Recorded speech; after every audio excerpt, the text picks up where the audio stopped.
Bonjour chers internautes de la chaîne Léon Joléo, vous nous suivez de partout à République démocratique du Congo. Également, vous nous suivez dans la diaspora. Merci de votre confiance. Le gouvernement ne devrait pas envisager de dialogue avec le M23 pour établir la sécurité à République démocratique du Congo. C'est les propos de Maître Joseph Kouletata, chercheur à dynamique des groupes armés. Ces chercheurs recommandent au gouvernement congolais de flécher des forces sur les Rwandais à planifier des offensifs. Ces chercheurs passent aussi que la présence de l'EAC en RDC n'est pas une solution pour éradiquer l'insécurité donc à l'est du pays. Maître Joseph Kouletata recommande également au gouvernement de la RDC de se prendre à charge et de planifier une guerre sur le sol rwandais sans aucun accompagnement militaire externe. Maître Joseph Tata, nous le recevons en exclusivité sur notre chaîne. Donc, suivez notre entretien en intégralité. Je suis mon ami Penzi Matsekele à sa présentation. Bienvenue.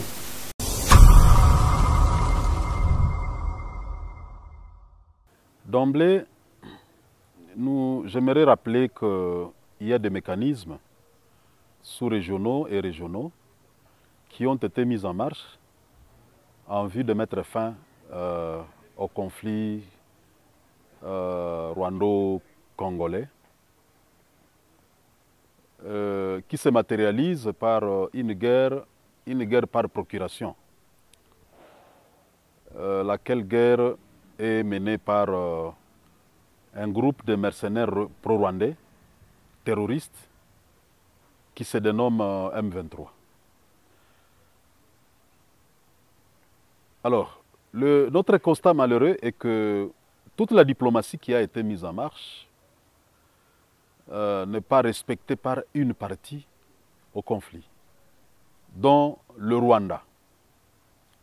Parce que c'est le Rwanda qui tire les ficelles, c'est le Rwanda qui fabrique les soi-disant rebelles.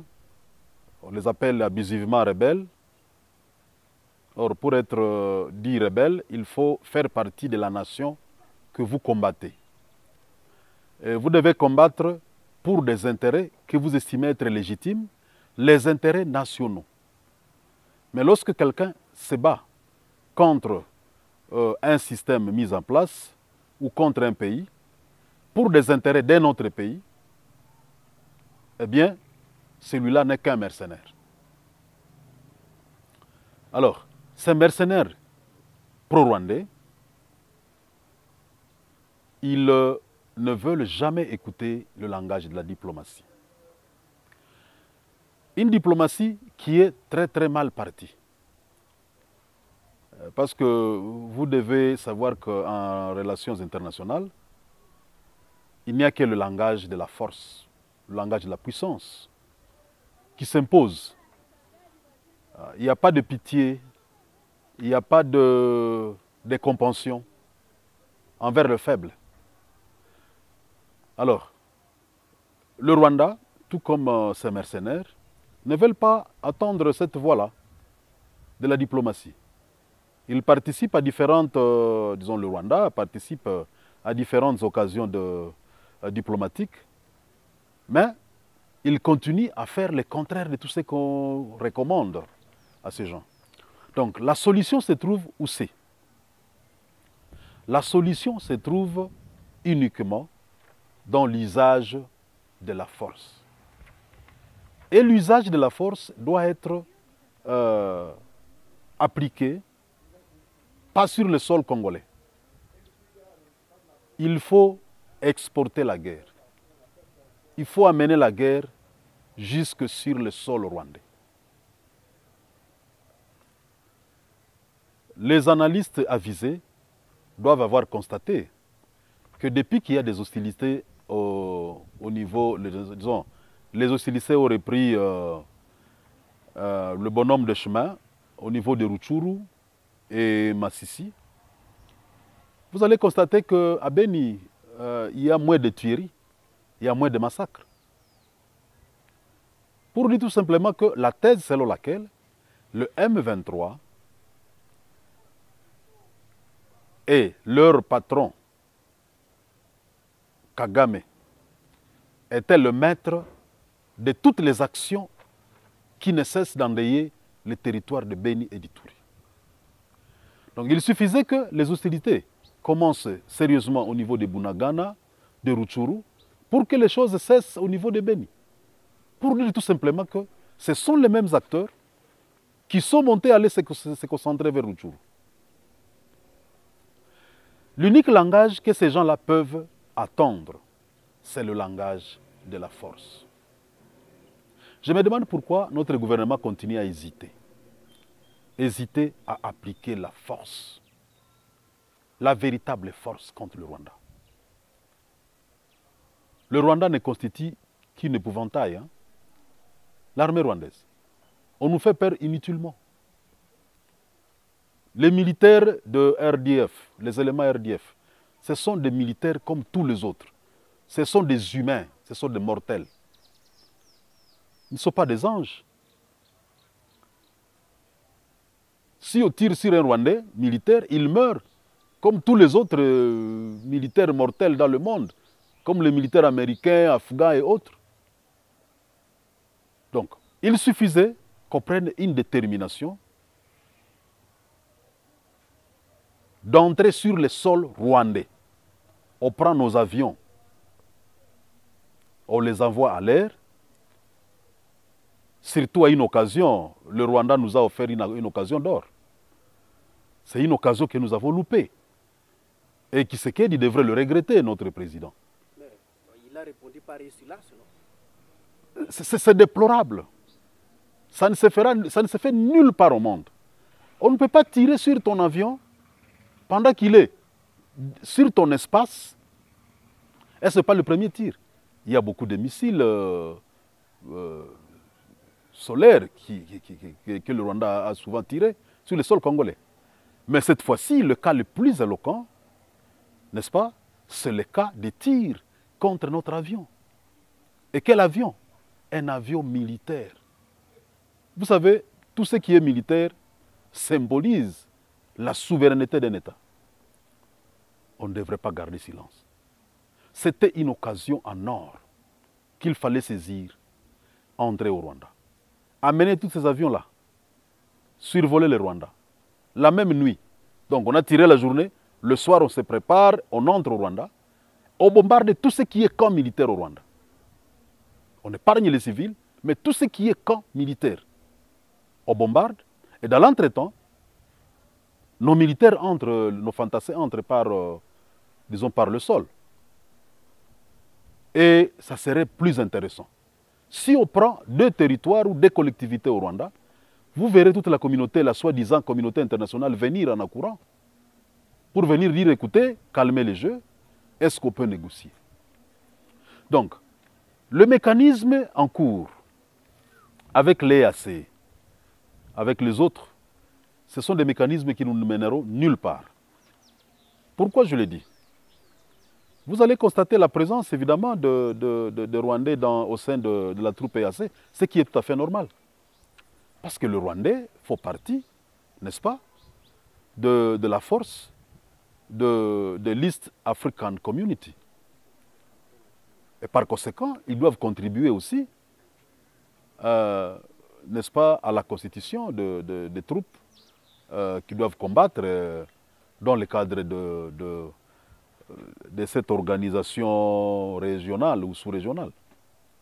Par ailleurs, comment voulez-vous que le Congo soit fort sur le terrain, que nos militaires soient forts, alors que les États membres de l'EAC se sont partagés les tâches. Et parmi les tâches stratégiques au sein de l'unité militaire, hein, donc la force conjointe de l'EAC, eh bien, la fonction des renseignements est réservée au Rwanda. C'est le Rwanda qui doit savoir qu'est-ce qui se passe au front, où se trouve l'ennemi, comment est-ce qu'il faut l'attaquer, qu'est-ce que l'ennemi préconise, qu'est-ce qu'il planifie contre la force amie. Est-ce qu'on peut être au même moment, on joue l'ami et l'ennemi au même moment? C'est impossible. Nul ne peut aller en guerre pour se tirer une balle dans la poitrine. Vous allez chercher à tirer contre l'ennemi. Donc le Rwanda ne peut pas nous servir dans son renseignement. Alors qu'il a intérêt à ce que ces mercenaires, ces terroristes gagnent, conquissent le terrain et qu'ils arrivent à balkaniser le territoire congolais. Donc il est vraiment absurde, utopique, je qualifierais ça même de folie, que de croire que l'EAC pourra nous servir à quoi que ce soit. Donc moi je crois que l'EAC, les troupes de l'EAC, qui ne sont pas mieux équipées que les troupes de la MONUSCO, qui ne sont pas aussi nombreux hein, que les troupes de la MONUSCO, pourraient faire quoi que ce soit. Donc nous sommes dans la distraction. Qu'est-ce que moi je pourrais proposer? Je proposerai que le chef de l'État, M. Antoine Félix Tshisekedi, que le patron du gouvernement, Don Sama Lukonde, et les autres patrons des institutions, des grandes institutions de ces pays, puissent réfléchir à deux fois. Plus nous laissons le temps passer, plus nous gardons silence, plus nous pensons que la communauté internationale aura pitié de nous et viendra nous sauver des griffes du Rwanda. Le Rwanda profite, il acquiert ou il conquit plus d'espace et la soi-disant communauté, qui est d'ailleurs un concept utopique, la communauté internationale est imaginaire, elle n'existe pas. Elle n'existe pas, elle est utopique. Nous croyons que cette communauté-là imaginaire pourra venir nous sauver des griffes. Non, nous nous trompons. Laissons les troupes de l'EAC là où elles sont. Laissons la soi-disant participation ou contribution de la MONUSCO. Laissons-la de côté et faisons la guerre sans même partager les informations stratégiques avec ces derniers. Voilà la solution qu'il faut envisager à ce moment. Oui. Maître Joseph Kouré Tata, merci de nous avoir donné les idées, mais avant peut-être de vous laisser, vous le savez très bien, il y a des cités qui sont bien contrôlées par l'EAC, donc les cités contrôlées par l'EAC, mais les combats continuent toujours avec les FARDC. Qu'est-ce que cela ça signifie? C'est là où vous devriez comprendre que en milieu international ou en relation internationale, la température ou le comportement des acteurs internationaux dépend, n'est-ce pas, du constat qu'ils font sur terrain. Et ce constat-là, c'est lequel? C'est la capacité de nuisance des partis à la belligérance, donc au conflit. Quelle est notre capacité de dissuasion? Quelle est notre capacité de dissuasion? Les troupes de l'EAC, quand ils sont venus, leur mission c'était quoi? La mission essentielle, c'était de combattre les groupes armés au cas où ces derniers n'obtempéraient pas. On a même donné un ultimatum avec un programme échelonné. Les gens du M23 n'ont pas respecté. Au contraire, ils continuent à prendre d'autres localités, alors qu'on leur a dit, eh bien, jusqu'à telle date, vous devez vous retirer, vous retrouver sur le mont Sabigno, et tout en état déjà désarmé. Donc vous remettez toutes vos armes et consorts. Ils ne le font pas. Pourquoi est-ce que ces gens-là se sont désorientés de leur mission première? Cette mission-là consistait à quoi? À venir combattre les groupes armés. Mais actuellement, il s'est mis en force d'interposition. Ce qui montre une très, très haute trahison du peuple congolais. Donc, les territoires là que ces gens-là continuent à occuper, sans que les forces de l'EAC ne fassent rien, eh bien, c'est quelque chose d'inacceptable. Moi, je pense que ces troupes-là, on devrait tout simplement leur demander de rentrer chez eux. Si elles ne veulent pas rentrer chez elles, on les ignore. On les laisse là où elles sont, on ne collabore plus en matière de renseignement, on les laisse. Et les Congolais doivent se prendre en charge. Nous devons entrer sur le sol rwandais. Mais la force régionale en RDC, c'est la charge pour la RDC d'être plus. Non, parce que vous savez, lorsqu'on prend des engagements sur le plan sous-régional, régional, on ne peut pas se réveiller le matin et dire, écoutez, nous rompons le contrat, nous rompons les accords. Le temps, on peut les informer, on dit, nous sommes déçus, vous n'avez pas fait ce que nous demandions, nous souhaiterions même que vous rentriez chez vous. Mais dans l'entretemps, qu'on commence à agir. Et d'ailleurs, pendant que nous parlons, les forces régulières congolaises, donc l'armée régulière, est en train de se débattre seule. Alors qu'il était prévu que dans pareilles circonstances, ces gens-là devraient appuyer les forces de notre armée à repousser l'ennemi, à neutraliser l'ennemi. Ce n'est pas ce qui s'est fait. Mais qu'est-ce qu'on attend pour comprendre que nous n'aurons rien à tirer comme profit de cette histoire? C'est du théâtre qu'on est en train de jouer. Alors, des longs discours que fait le président de la République, je crois que ces longs discours ne nous aideraient à rien. Ce qui peut nous aider, c'est de prendre au sérieux la situation. Et d'ailleurs, moi je pensais qu'il fallait rapidement la promulguer une loi, disons qu'on vote une loi au Parlement et qu'on la promulgue, la loi criminalisant, n'est-ce pas, toute adhésion ou tout recrutement des étrangers dans les services stratégiques de ce pays. Parce que nous avons des étrangers qui sont pleins dans la police, dans l'armée, dans les autres services de l'État.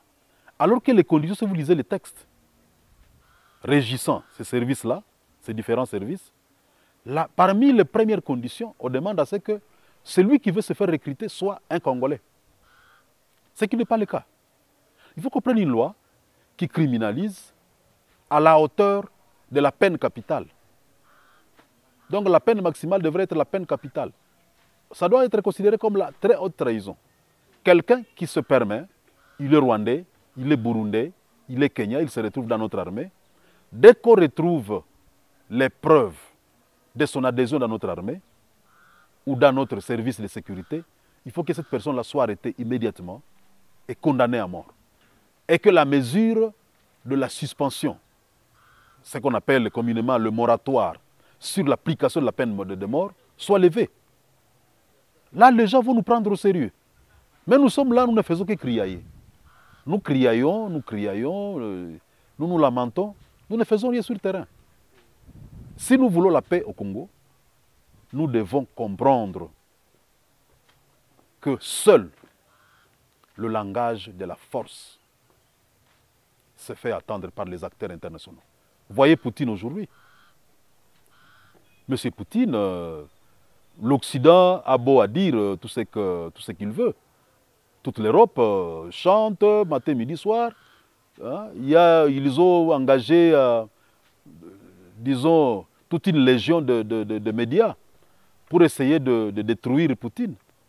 Mais le fait que Poutine tient sur terrain et qu'il continue à infliger de pertes terribles aux Ukrainiens, aujourd'hui, nous avons quelqu'un, l'ancien président, M. Trump, qui est sorti de ce silence et qui a dit non, on doit arrêter cette guerre. Donc, les gens commencent à penser qu'il fallait revenir sur la table de négociation. Nous ne sortirons jamais de cet embrasement. Jamais. Nous ne sortirons de cet enfer sans que nous ne puissions prouver au Rwanda que nous sommes capables non seulement de nous défendre, mais de les corriger. Nous devons entrer au Rwanda, si possible prendre le 3/4 de ce territoire-là. Oui, Maître Joseph Kouré, vous savez, la force rwandaise est aussi incluse dans la force de l'EAC pour combattre encore le M23. Pensez-vous que vraiment cette force qui est dans l'EAC va aussi vraiment nous aider pour finir la guerre avec l'ennemi. Donc, comme je le disais tantôt, l'EAC est en mauvaise posture. Est-il que le Rwanda joue un rôle d'influence très capital au sein de l'EAC? Nous avons refusé, le Congo a refusé, que les troupes rwandaises fassent partie, n'est-ce pas, de la force conjointe déployée en RDC. Mais méfiez-vous, dans l'EAC, il y a beaucoup de structures. On ne peut pas exclure le Rwandais de ces structures-là parce qu'il faut déjà partie de la force conjointe. Même si on refuse que toute une brigade vienne quitte le Rwanda pour venir ici, mais on peut retrouver certains éléments au sein de l'EAC. Et c'est le Rwanda qui est chargé, n'est-ce pas, de la fonction ou de la mission d'assurer ou d'assumer les renseignements au sein de la force conjointe. Il n'y a pas de guerre sans renseignement. Le renseignement consiste en quoi? Vous devez chercher à savoir, avec une longueur d'avance, que pense l'ennemi. Qui est l'ennemi d'abord identifié? Qu'est-ce qu'il pense? Qu'est-ce qu'il planifie contre vous? Comment est-ce qu'il se prépare? Avec quoi? Quelle arme? Quelle munition? Quels moyens? Et par quoi? Ou par où il va commencer? Vous devez chercher à savoir tout ça. Alors, ce même Rwanda-là a toute l'information sur ce que nous voulons faire, sur nos troupes, ce que nous envisageons faire. Ils ont l'information d'avance. Et qui bénéficie de cette information? C'est le soi-disant M23. Donc moi, je crois que il faut se méfier des soi-disant EAC, forces conjointes et tout ça. Si Tshisekedi pense que ces troupes ne sont pas encore prêtes, mais c'est simple, il ne va pas inventer la roue en évitant par exemple des mercenaires. Qu'ils prennent des mercenaires d'ailleurs. Le temps que ces troupes se réorganisent, que ces mercenaires-là viennent et combattent comme Mobutu le faisait. Mobutu a fait venir ici les Marocains. Il a fait venir les Français. On les paye. L'essentiel est que ce sont des troupes qui sont invitées par un État souverain. Alors moi je crois que l'EAC c'est vraiment une pire distraction. Et nous regretterons tout le temps que l'EAC fera ici et les dépenses, la charge que le Congo portera pour la présence et la mission de l'EAC. Ils ne nous aideront à rien. Moi je crois que ce sont des gens qui viennent nous endormir et qui favorisent la balkanisation et l'accomplissement des desseins rwandais contre notre République. Oui, nous sommes à la fin de notre entretien. Maître, avez-vous un dernier mot à lancer aux internautes qui vous suivent et aux téléspectateurs qui vous suivent? Je voulais dire à tous les internautes et à tous les téléspectateurs, notamment congolais, que le plus grand problème dont nous devons nous débarrasser, nous tous, c'est un problème psychologique. Donc le Congolais doit arriver à s'auto-affirmer. Le Congolais a intériorisé quelque chose dans sa psychologie, comme quoi le Congo est faible, le Congo ne peut rien, le Congo ne pourra pas sortir de ce marasme. Et que le Rwanda est très fort. Non, le Rwanda n'est pas fort. Ils ne sont pas plus forts que nous. Enlevons n'est-ce pas, ce mythe-là de nos têtes. Croyons à nos capacités. Nous sommes en mesure de prendre le Rwanda.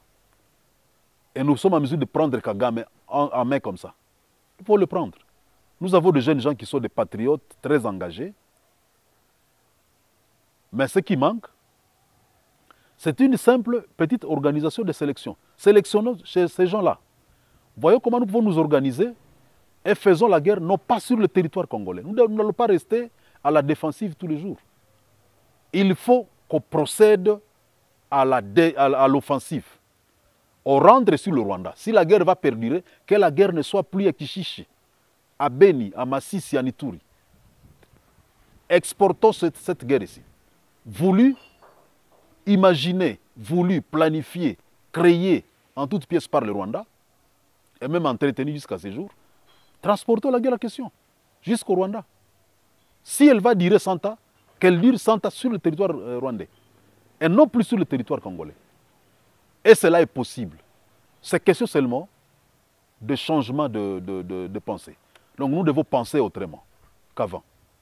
Je crois que c'est tout ce que je peux dire en dernier lieu à nos téléspectateurs. Maître Joseph Kouré Tata, vous êtes chercheur en question des groupes armés à l'est de la République démocratique du Congo. En tout cas, nous vous disons merci. C'est moi qui vous remercie, monsieur le journaliste.